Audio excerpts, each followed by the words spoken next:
Évangile de Jésus-Christ selon saint Matthieu. En ce temps-là, Jésus disait à ses disciples : « Demandez, on vous donnera.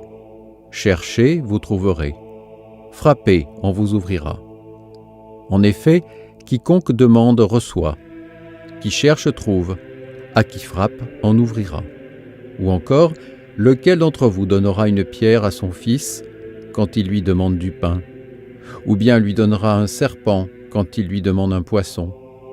Si donc vous, qui êtes mauvais, vous savez donner de bonnes choses à vos enfants, combien plus votre Père qui est aux cieux donnera-t-il de bonnes choses à ceux qui les lui demandent ?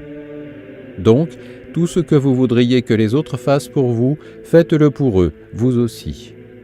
Voilà ce que disent la loi et les prophètes. Acclamons la parole de Dieu.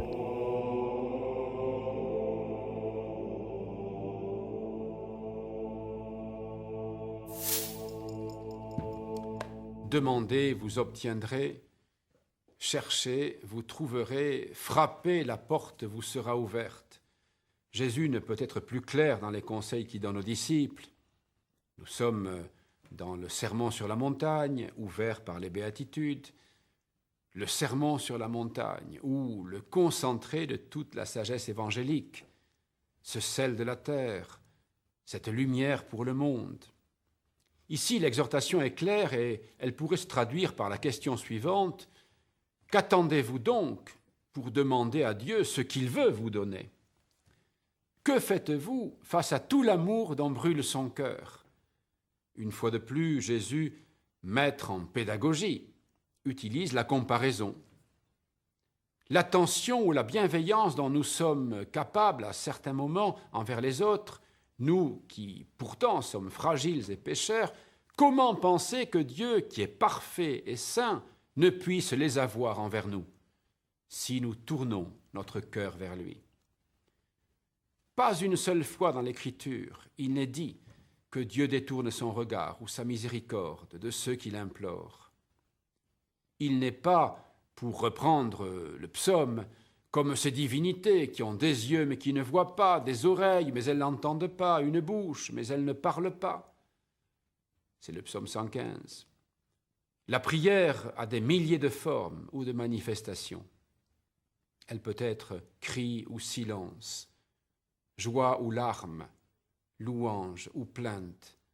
Elle peut être discours élaboré ou balbutiement, affirmation ou hésitation. Elle est toujours prière. Et c'est en cela qu'elle peut déplacer des montagnes. Je songe à cette phrase de Tertullien, un père de l'Église, et qui écrivait « Seule la prière peut vaincre Dieu ». Oh, non pas vaincre au sens où il y aurait un combat entre Dieu et nous, mais vaincre au sens où la prière insistante, venue du cœur de l'homme, touche Dieu au cœur.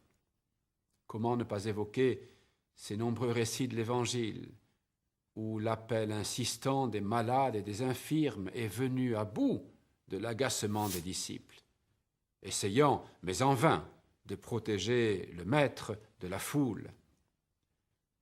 Saint Jean-Marie Vianney, le saint curé d'Ars, utilisa ses plus belles images pour parler de la prière aux enfants. Nous connaissons l'une d'entre elles, certainement. Dans la prière, mes enfants, l'âme et Dieu sont comme deux morceaux de cire fondus ensemble. On ne peut plus les détacher. Il y a un véritable service de la prière dont l'Église tout entière est chargée, mais chacun de nous, dans la simplicité et la vérité de son cœur, peut et doit privilégier cet échange d'amour et ce ressourcement qui fortifie notre lien au Christ vivant. Nous donnerons ce que nous prendrons le temps de recevoir.